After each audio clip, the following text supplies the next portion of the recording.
Hey, good morning, everybody. I'm Dan from Getting Wild with Dan and Christy. If this is your first time to our channel, thanks for stopping by.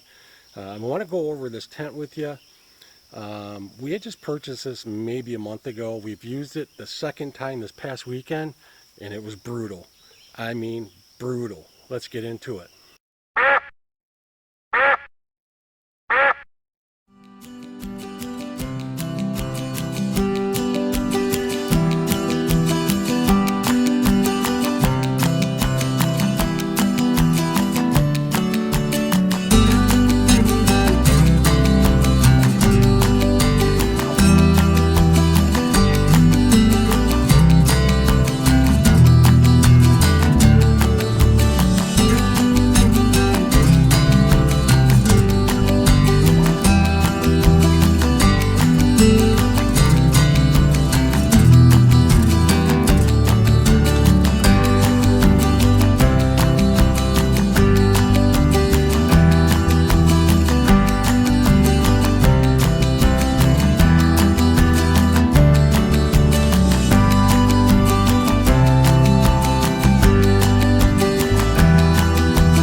So we took it out this past weekend, and we really had a heck of a time.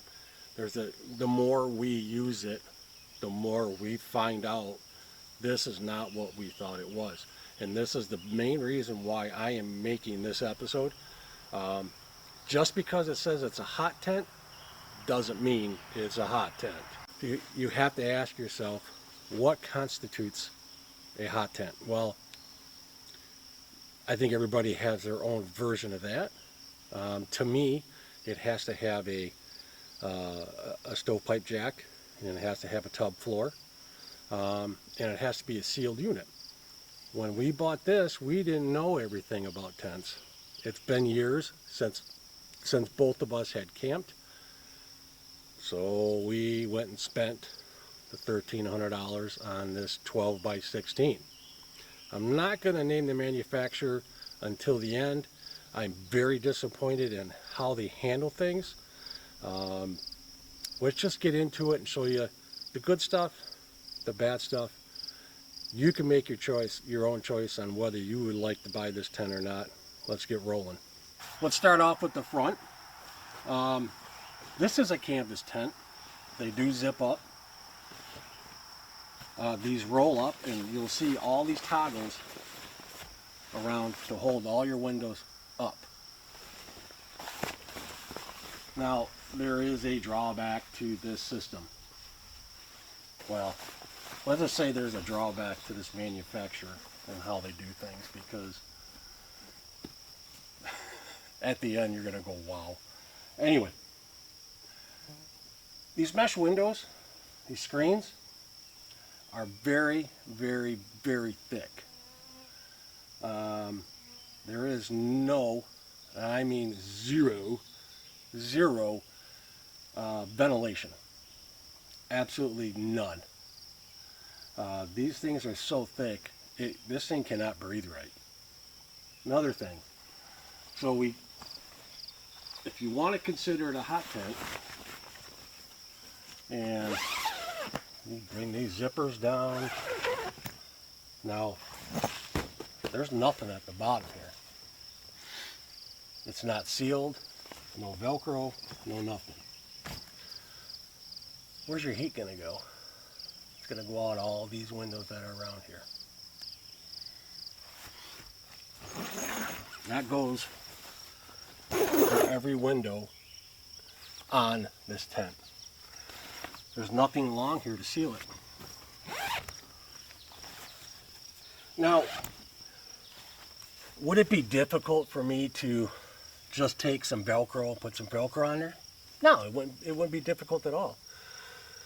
But when you spend $1,300 on a tent, you'd think that they would put the Velcro on there for you. Here's another odd tidbit for you. Yeah, they got Velcro on the door at least, But if you're inside and the Velcro's on the outside, how do you get them together?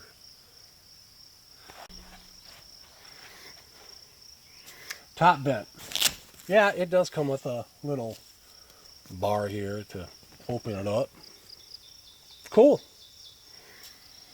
Doesn't do anything in the summertime if these windows don't vent. Put it up. Now, you think it's sealed. No, it's... Why couldn't you just extend the Velcro all the way across? This is the biggest thing that I really don't consider this particular brand a hot tent. If heat rises, well, where's it going? It's coming out of here. Also, so here, this does not attach in any way to the bottom of the screen door. Huh, imagine that. Now, don't get me wrong. I like this tent. I really do. It's going to be warm, I think, in the winter. It's very well constructed. But there's a few things that just make me shake my head and go, what are you thinking? Let's go inside. All right, she's a bit warm today. You can see I'm perspirating. It's sticky. Man, us people in the north here, we hate this heat and humidity. Man, it gets above 85, we're freaking out. Kind of like the southern people when you guys get an inch of snow and you guys don't even go to work. Heck, we get 3 foot of snow, we're still driving. But, stove jack. This does come with the tent. They allow you to cut it to your size, which I really do like. That is a plus for this manufacturer. There isn't many, but that is a plus. My last one came with a big gaping hole. I only use a 2.5 inch pipe for my wood stove. Yeah, that let out a lot of heat. But yeah, I can cut this to my size. It seals up around my pipe and we're good to go. All right. Nothing here. Not a sunlight. There's nothing. There's 2 back there in the back in your sleeping area to let natural light in, but nothing up here in your living area. Now you would think you'd put one up here, at least one. Instead of having 2 back there, put one back there, put one right here. If this is your living area, you kind of want some daylight. If it's a rainy day, you're stuck in here and there's not much for light. Because you can't have your screens open, you can't have your sides open because the rain will just come in. I just don't get it. All right, this wall, which is halfway inside the tent, does create a family room and bedroom feel. This also has the screens, toggles to hold up the door. It does have pockets along the bottom. You can store stuff in. If you do not want this, it comes completely out. It unzips. You can take it out, fold it, and just have one big old space. This I do like. I really do like this. I guess that's 2 good things about this tent. Okay, we are now back. I guess you would call this the bedroom area.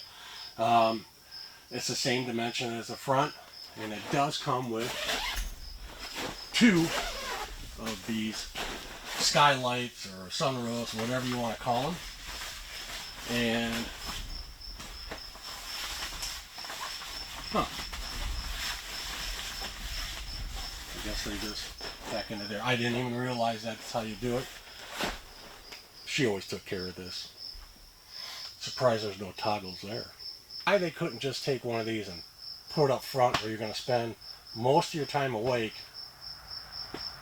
I don't know. Is it foolish of me? Alright, this is the 3rd best thing about this tent. Like I said, there isn't many, but here's another one. It does have the ports for an air unit, which we probably could have used this past weekend when it was blazing hot. It was freaking warm in here. No ventilation whatsoever. Could have used that. But yeah, that is a bonus on hot weekends like this was, and if I did have an air unit, yeah, those would have been in use. So as you can see on the floor here, there's a D-ring. There's 4 of these in each room. Now you're probably saying to yourself, why are there D-rings there? Well, you're probably saying to yourself, why are there 4 D-rings? So there's actually 8. There's 4 up there and 4 back here. Probably saying to yourself, why in the world are those there? Well, they're for a screen you can put up and project a movie on it. You can do that, but you can't put another sunroof up front or figure out a way to better Velcro the front door. Hey, I'm just saying. So you're probably asking yourself, why is Dan so negative? I'm not being negative. I'm trying to help you make a choice on the next tent that you purchase. There's nothing like purchasing something, and when you get it, it is not what you thought it was going to be. All in all, this is a very good product. But when it comes to customer service, that means everything to us. When we see other inflatable tents that are similar to ours, we look at all the stuff that came with, and we know that those are a lot more expensive, and we know that we're just not going to get everything because we did have a budget. But when we contact the manufacturer, you'd expect a response. But no. Some of the questions that I wanted, or I needed answered, I tried to contact the company through their 800 number that is bogus. Huh. Go figure. So then I went back on the Smiley Jungle site where I bought the tent from and messaged the seller there. The responses I did get were automated. Yeah. Not they didn't want to answer my questions, and all I wanted to know was, can I get a transparent or clear window to zip in here so on a rainy day we can just roll these up, and we can still see outside. Yeah, that's all. Did they make a transparent or clear front wall? I see these 2 things on other manufacturers. I was curious, man, that'd be cool. Yeah. Nope. You think you'd be able to get to the manufacturer and ask these questions, but the AI automated responses I got is, sorry, we'll take this into consideration. Obviously never answered my question. This tent is made by Yoleny. It is a 12 by 16. They call it a hot tent. Yeah, it's freaking hot, all right. Yeah, in the summer. Boiling. Yeah. Would I consider this a hot tent for the winter? I don't know. We'll see when we get there, but thinking not. So what I'm pretty much telling you is, do your homework, and when you thought you've done all your homework, keep doing your homework. You grab as much information as possible to get the best tent possible for what you're going to use it for. Is this going to work for us? I think so. We did buy this for, very early spring, and we did buy, for late fall when we go hunting, and we're going to do some winter camping. Will this work? I think so. We do have other tents. I got a nice bell tent that I really like. The only problem with that one is there's not much room in it. But this gives us a space that we are wanting, we are needing. But just some of the options or some of the stuff on here it really does make you wonder. You know, why didn't they just, why is the Velcro on the opposite side of the front door at the bottom? Well, why? If you're in it, how are you going to seal it? Why isn't there Velcro at the top, at the vent, to seal it off? Heat rises, and that's going to go out. Are you going to stay warm enough? These are decisions that you're going to have to make on your next purchase. Try and get as many as you can for your budget. We thought we had the right tent. We didn't. No, we didn't. Anyways, thanks for watching, everybody. I hope this was informational for you. Please comment down below if this helped you or not, and maybe we can help you some more in our future videos. Thanks for watching.